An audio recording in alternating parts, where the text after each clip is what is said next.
So when you talk about it now and you tell it with humor, was that the way it was day to day, or was day to day a carefree or a worried kind of experience? Now, day to day was a worried experience. I mean, what I did was I was worried in school. I was getting reprimanded in school all the time because I would periodically act out, or I'd trip a kid that was in front of me, or I just do, I was mischievous.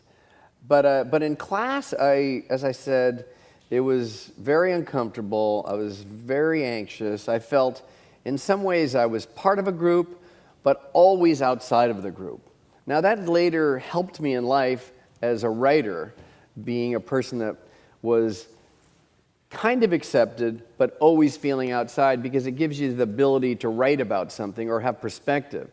Now, in terms of the universes in which I lived, one was a classroom and one was the playground. In the playground, I was a pretty tough little kid, and I could probably beat up anybody. I was very proud of the fact that I could beat anybody up.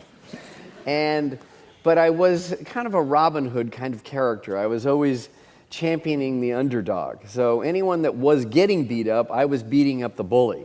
So that was giving me that justified what I was doing. And I made me feel good about myself because I was protecting somebody. So did teachers or your parents recognize this nuance that you're talking about, or did they just think that you were out of control and too violent? Well, it's all a little complicated. I mean, but I don't think teachers grasp that. My parents didn't quite see it. My sister, however, saw the gray area. So she saw that I was protecting other kids. She was very proud of the fact that I was a pretty athletic kid in elementary school. I was great in sports. I was, once again, I was able to defend myself. And she was able to see all the different nuances. So she was the only one so she came from that perspective. And what did you actually worry about? Were you one of those kids on Sunday night who worried about, oh, I have to go to school, I wish I was one of the kids on Sunday night, yes, absolutely. I was worried that I had to go to school every single day. And, classified by my mom and my grandmother in particular as, this Brian, he's carrying the weight of the world on his back. And so I always did feel the weight of the world on my back every day since kindergarten, all the way, I'm still feeling that way now.